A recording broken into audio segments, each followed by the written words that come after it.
நான் கேட்டது வெறும் இன்ஸ்டாகிராம்ல ரீல்ஸ் ஆட்சியா இல்லாம ரியல் ஆட்சியா நடத்துங்க. ஆனா அவர் எனக்கு கொடுத்தது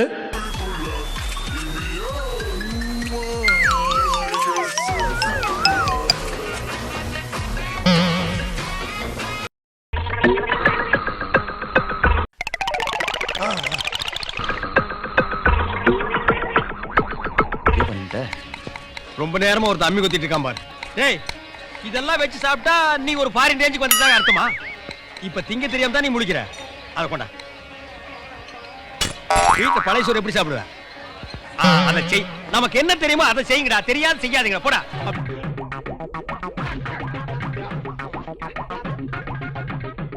நமது கட்சியை பலப்படுத்த இதோ வந்திருக்கிறார் கொக்கி குமார்.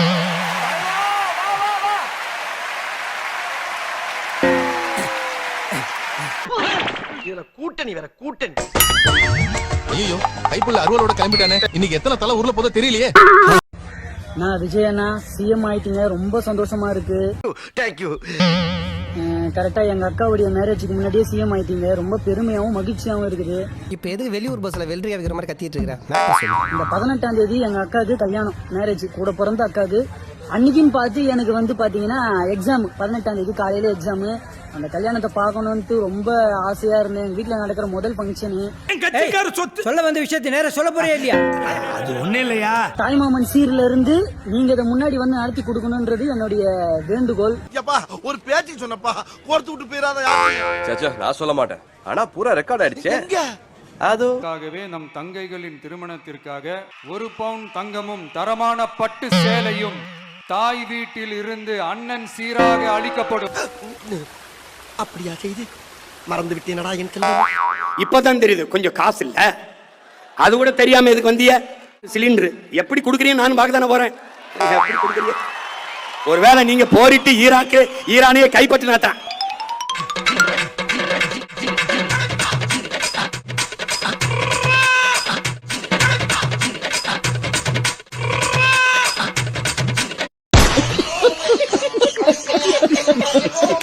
ஆனா அந்த மனுஷன் சாதாரணமா ஒரு முள்ளங்கி சாம்பார் ரசத்தை சாப்பிட்டு கையை கழுவிடுவாரு. ஏன் சார், ஏன் இவ்வளவு சிம்பிளா சாப்பிடுறீங்க? அவர் சொன்னாரு, சாதாரணமா சொன்னாரு, இதெல்லாம் சொன்னா அவருக்கு பிடிக்காது. பிரதர், நீங்க சின்ன வயசுல நல்லா ரசிச்சு ருசி எல்லாத்தையும் கடிச்சு சாப்பிட்டு பழகிருப்பீங்க. நான் வெறும் சத்துணவு சாப்பிட்டு உயிர் வாழ்ந்த ஒரு மனுஷங்க இங்க வந்து நிக்கிறேன் சொல்றான்னு சொன்னா. எங்கடா அவன்? இந்த ஏரியால தான் இங்க இருக்கான். அவன் மட்டும் என் கல்ல மாட்டல வெட்டாம விட மாட்டேன். டேய், மூஞ்ச பார்த்து கண்டிப்பா போடுவாங்க. நீங்க ஏதோ சொன்னீங்க, ஆனா என் காதுல விழுந்தது. மூஞ்ச பார்த்து கண்டிப்பா போடுவாங்க. டேய், என்ன டபுள் மீனிங்கா? சிங்கிள் மீனிங் தான். அவர் விட்ட மேனிஃபெஸ்டோ பாத்தீங்களா? செம்ம இம்ப்ரஸ் ஆயிட்டேனா. இது வரைக்கும் யாருமே எல்லாம் பாருங்க, நான் 8000 ரூபாய் கூப்பன் தரேன், நான் 10000 ரூபாய் தரேன் தான் சொன்னாங்க. அதெல்லாம் அந்த சீனே கிடையாது. விஜய் கூட 2500 ரூபாய் நான் கொடுக்கறேன் உதவி தொகை. ஆமா, யாரும் பார்க்கல.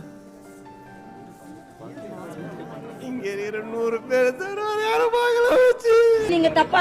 ஆனா அவர் என்ன தெரியுமா சொல்றாரு? மக்கள் பணத்துல இருந்து கொடுப்பேன்னு சொல்லல, ஏன் பணம், நான் ஏன் பணத்தை தரேன், மக்கள் பணம் எனக்கு தேவையே கிடையாதுன்னு அவரு. ஐயோ, தஞ்சாவூர்ல 5000 ஏக்கருக்கு சொந்தக்கார வெண்ணெய் அறிவுரு அப்படியே அறுத்து தள்ளிட்டாலும் மூட்டு கொடுத்துருவாரு. பிச்சைக்கார நாயே. டேய், என்ன இடிச்சவா நினைச்சிட்டியா இல்ல பைத்தியக்காரன் நினைச்சிட்டியா? அவர் தானா? அவர் தான் கிக்கான ஃபிகர்னு பார்த்தா இது மக்கான ஃபிகரா இருக்குது. என்கிட்டயே 11000 ரூபாய் காசு வாங்கிடாரு பஸ்காரு. நான் ஃப்ரீ நினைச்சேங்க. யூடியூப் பைத்தியடா. எனக்கு தெரியாது காசுன்னு. எல்லா பஸ்ஸும் ஃப்ரீ நினைச்சிட்டு இருக்கேன். ஐயோ ஐயோ, அறிவு பிம்பண்டி நீ. இப்பதான் தெரியுது கவர்மெண்ட் பஸ் ஃப்ரீன்னு, பிரைவேட் பஸ் காசு. ஏன் 20 வருஷமா கோமால இருந்தியா? எதுக்கு எந்திரிக்கிற? உட்காருப்பா. 11 ரூபாய் கொடுத்து வாங்கியிருக்கேன். 1 ரூபாய் 2 ரூபாய் இல்ல. பிச்சை சொன்னாங்களே ப்ளீஸ். டீசன்ட் இல்ல, டிசிப்ளின் இல்ல. சொன்னாங்களே பேட் ஸ்மெல். கேட்டா என்கிட்டயே அவர் நக்கல் பண்றாரு, உங்க தளபதி இன்னும் வந்து உக்காரல. ரொம்ப தான் லொள்ளு பேசாதடி. இது என்ன கணக்குங்க? கவர்மெண்ட் பஸ் பிரைவேட் பஸ்னா என்னது எனக்கு புரியல. வந்து உன் அறிவுல ஆணி அடிக்கிற.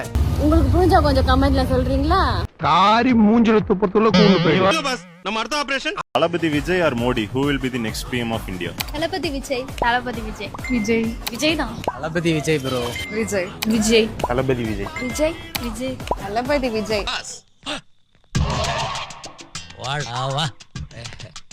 வணக்கம் பாஸ். என்னடா கமல் மாதிரி அடிக்கடி கெட்டப்பா மாட்ற? அதெல்லாம் ஒண்ணு இல்ல பாஸ். பாஸ் எனக்கு பணம் ஒரு 50,000 வேணும். எதுக்கு 50,000 ரூபாய் பணம் கேக்குற ராஜா நீ? சிங்கப்பூர்ல ஒரு முருகன் கோயில் இருக்கு. சிங்கப்பூர் முருகனா? ஏன் பாஸ் தூக்குறீங்க? என்ன அமுக்கத்தாண்டா. மீனவர்களுடைய பிரச்சனைக்கு அப்பப்ப எந்திரிச்சு கடிதம் எழுதிட்டு திரும்ப தூங்க போயிடுவார். பாட்டி இதுல என்ன இருக்கு? ஆபத்துக்கு ஒண்ணு பாவல. நீ பேசாம வாய மூடு. அவ்வளவுதான். அதோட அது அப்படியே கிடக்கும். மானே தேனே பொன்மானே.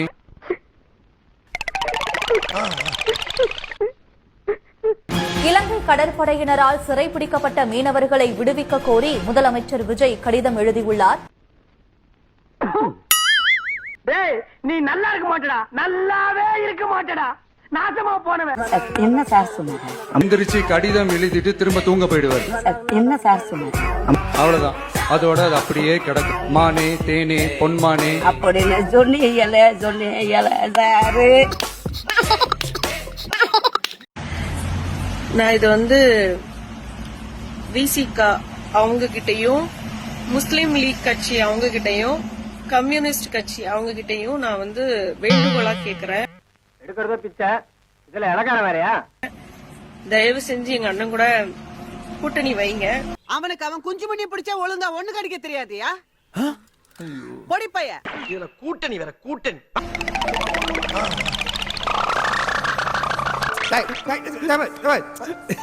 என்ன நான் இருக்கேன்டா வளர்ந்து போய் எழுதிட்டு. மக்களுக்காக தானே நீங்க ஆட்சி பண்றீங்க. அப்போ உங்களுக்கு ஆட்சியிலும் அதிகாரத்திலயும் பங்கு தந்து ஒரு கட்சி கூப்பிடும் போது நீங்க போறதுல என்ன பிரச்சனை இருக்கு?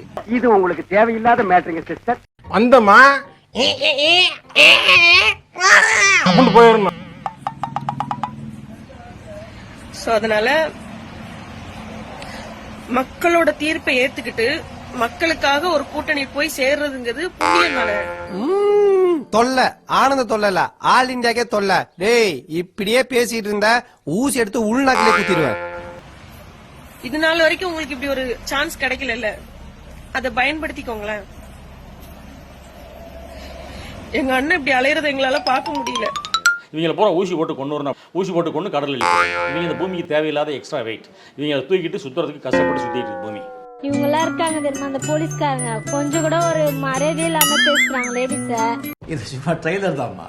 மெயின் பிக்சர் இன்னும் பார்க்கல. பார்த்த ஆடி போய். கொஞ்சம் கூட மரியாதை இல்லாத பேசுறாங்க இவங்க எல்லாம். ஏன் இப்படி கேக்குறீங்கன்னா என்ன பண்ணுவேன் அப்படின்னு கேக்குறாங்க இந்த போலீஸ்காரங்க எல்லாம். பயமா இருக்கா? இதுக்கப்புறம் இன்னும் பயங்கரமா இருக்கும். பசங்க பிள்ளைங்க யாரும் ஸ்கூல்ல சேரலன்னு சொல்லிட்டு எனக்கு தெரிஞ்சு 207 கவர்மெண்ட் ஸ்கூல்ஸ் மூடுனது யாரோட ஆட்சியிலங்க? இதுல கல்வியில் சிறந்த தமிழ்நாடுன்னு டிராமா வேற. பள்ளிக்கல்வித்துறை என்பது தமிழ்நாட்டை பொறுத்த வரைக்கும் கல்வியில் சிறந்த தமிழ்நாடு என்பதற்கு ஒரு மிகப்பெரிய லெகசி இருக்கு. கவனித்தீரா? எதை மன்னா? இவன் பாடிய துதியை கவனித்தீரா? இல்லை மன்னா. நீர் எதைத்தான் சரியாக கவனித்தீர்? எங்கே துதியை இன்னும் ஒருமுறை பாடு. பள்ளிக்கல்வித்துறை என்பது தமிழ்நாட்டை பொறுத்த வரைக்கும் கல்வியில் சிறந்த தமிழ்நாடு என்பதற்கு ஒரு மிகப்பெரிய லெகசி இருக்கு. காலையில தான் நான் சொல்லிட்டு போனேன் இந்த வாயால. ஸ்கூல்ஸ் மூடுனது யாரோட ஆட்சியிலங்க? அது வேற வாயி, இது நார வாயி. அடிக்கடி மின்வெட்டா. Welcome to Vijay Sarkar. என்ன மணிக்கணக்கா கரண்ட் போக தொடங்கி அரசாங்கத்தோட வேலை சம்மர்ல அதிகமா தேவைப்படும் மின்சாரத்துக்கு உரிய வழி செய்யறதுதான். பெரிய தொழிற்சாலைகளுக்கு கட்டுப்பாடு விதிச்சு மக்களுக்கு மின்சாரம் கிடைப்பதை உறுதி செய்வதுதான் அரசுடைய வேலை. ஆனா புது அரசு பெரிய முதலாளிகளுக்கு கரண்டா கொடுத்து நமக்கு கற்பனை தாங்க. இதுதான் நம்ம ஆவலுடன் எதிர்பார்த்த மாற்றம். மறக்காம சர்ப்ரைஸ் பண்ணுங்க. நெக்ஸ்ட் மீட் பண்றேன். ஒரு பிக்கிங்